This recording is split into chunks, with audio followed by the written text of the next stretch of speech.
let's talk about Pennsylvania. Okay. This is a state where the early vote matches, as I said, what we've seen other places. Disappointing turnout in Philadelphia. Go ahead and put up the Philadelphia, the Pennsylvania chart, please. Okay. Not enough vote coming from Philadelphia. Lots of votes coming from rural. So this chart looks at 2020, 2022, and 2024 in the early vote, the mail-in vote. And the most important thing I think to look at is where it says GOP returns and Dem returns.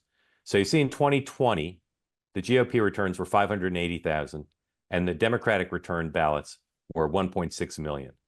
Okay. Almost over a million vote difference on the early vote.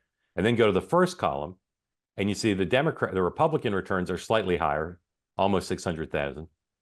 But the Democratic returns are down 600,000 from 2020. Okay. So again, in a world where most vast majority of Republicans are going to vote Republican, vast majority of Democrats are going to vote Democrats. Democrats have a big lead. They have a 400,000 vote lead. But we know, just as we knew Democrats would have more votes early than Republicans, we know that Republicans will have more votes on election day than Democrats. So if this is the final lead, and I think we'll get another round here, but we will get another round or maybe two. But this means that Democrats in 2020 went into election day with over a million vote lead, and they barely won the state. They won the state by less than 100,000 votes. And this time they go into election day with about a 400,000 vote lead. Okay. That's a big difference, right? So what explains the fall off? It's some combination of a lack of organic enthusiasm for Kamala Harris and the vaunted Harris turnout operation not being able to turn out as many early votes as they did 4 years ago. So are those two factors going to be different on election day?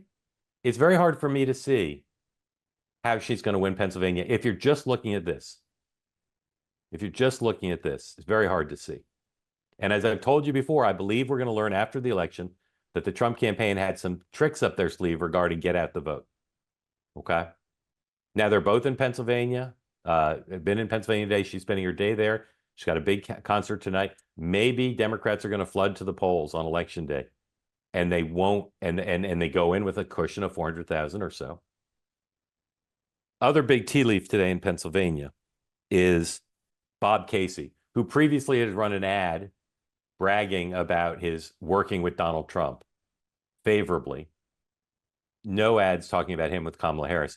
Here is the closing ad for Bob Casey's campaign in Pennsylvania. I'm Bob Casey, and I approve this message. 4 candidates for Senate.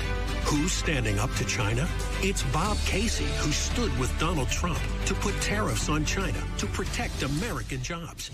Dave McCormick, he sold us out to China, getting rich by investing in China's military and investing in China's biggest fentanyl producer. Wall Street Republican David McCormick. He is absolutely the candidate of special interests and globalists.